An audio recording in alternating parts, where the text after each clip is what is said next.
recently blogged about this myself, what I want to see out of some of the big companies in wrestling. And WWE, it's simple, bringing in more talent, pushing the talent that they have now. One person in particular, Pac, now known as Adrian Neville, thank you. It slipped my mind there for a second. I am a big fan of his. I don't know that he'll make it to the main roster in 2013, but I would love to see him, Richie Steamboat. I would like to see Husky Harrison. I don't know what he's wrestling as now on NXT, but I would love to see him back. Bray Wyatt. I would love to see him back. Of course, making storylines make sense, being logical. Dolph Ziggler, this should be his year. I mean, he has all the goods. He's got that Money in the Bank briefcase. Now they've got AJ Lee with them, so I'm curious to see where they're going to go with him. But the bottom line is looking to the future. And right now, I'm not as optimistic. I mean, bringing in the Shield and Big E Langston is good, but they've only been around for a few months. I want to see where they're at after WrestleMania and if they're going to continue on a meaningful path. I'll admit it, and I've said it several times, I don't watch a lot of TNA. I don't watch as much as I probably should be watching, especially doing this show. But I felt like at Bound for Glory they were kind of on a high, riding a wave.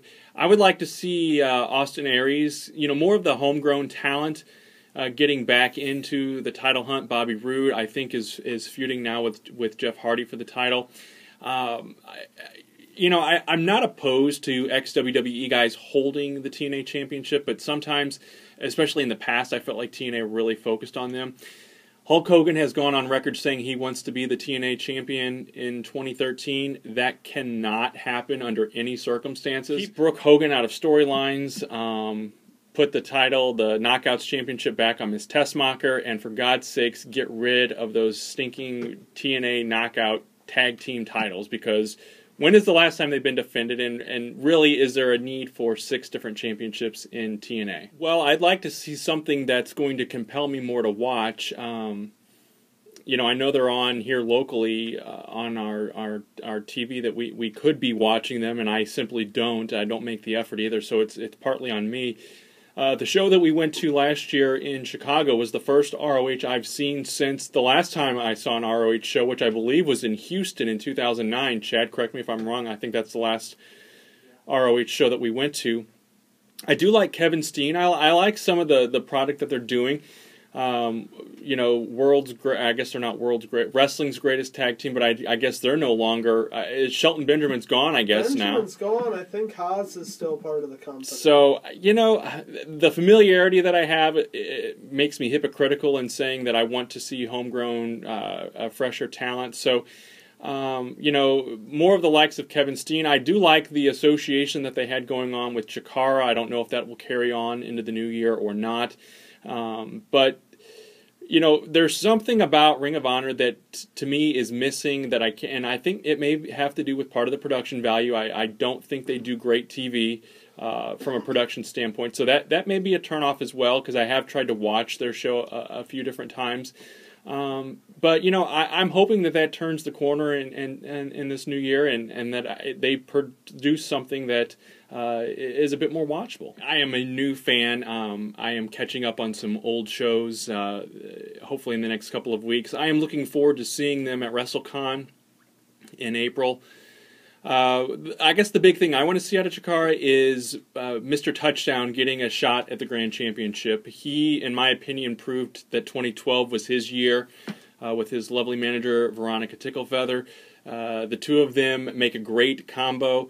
I'm curious to see... So you go from calling her a hussy on the air to Jezebel. I called her a Jezebel. But I have seen the light. I am total team Summer of Love, or team Veronica and Touchdown, however you want to call it.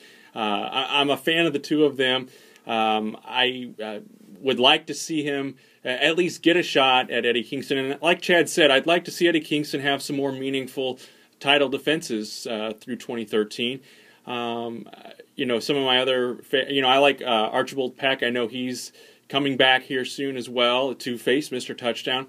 I want to see, they make it fun. Chikara really makes, and I know wrestling is fun is out there too, but Chikara the whole fan experience, seeing it live and in person, and they are traveling a lot more in 2013. If you have an opportunity, I would encourage you to go out and see them. But I'm looking forward to the first half of the year, especially with Chikara.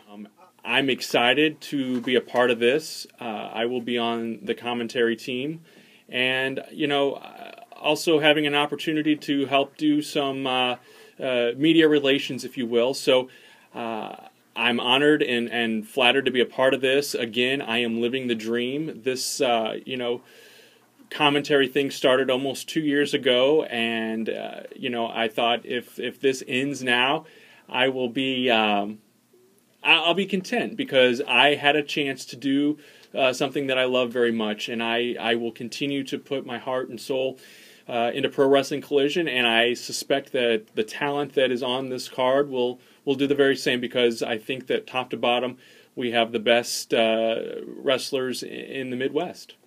I don't really get to see a whole lot of independent wrestling live. I do watch very, very little bit online. So for me, I'm hoping to get more exposure to independent wrestling. But really, folks, the bottom line to me is, and I didn't really know this until I got involved with the local independent wrestling scene, it's the foundation for the big leagues. The guys that are working here today, you don't know next week, next year, next month, 5 years down the road, they may be working for WWE. We saw it happen, somewhat earlier in 2012.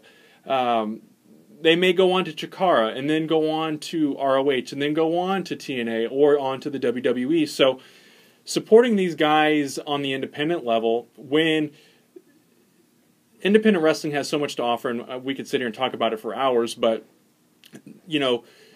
getting the chance to see these shows, they're family-friendly for the most part. Most of them are. They're affordable. And, the wrestlers and the managers and the announcers and everyone involved is typically pretty accessible. Chikara, I always point back to them. I love the fact that their talent is out and about, mingling with the fans during the show. You're able to talk to them and get autographs, get pictures taken, and they don't reach their hand out to you looking for a payoff. So, well, most of them don't. Most of them don't. Yes, most of them don't, and that's the key there.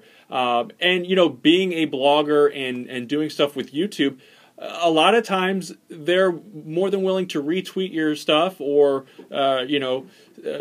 send out stuff or like it on Facebook or whatever. So I'm appreciative of that. So I just want to see independent wrestling continue to grow here in the Midwest and beyond, and really look for opportunities to continue to captivate fans. And you see things on the independent scene. I'll point to 0 Hour with the ladder match between Team Overkill and Brandon Espinoza and Ace Hawkins. We saw things that night that we hadn't seen before, and I don't think you would get that on a bigger level. So support independent wrestling.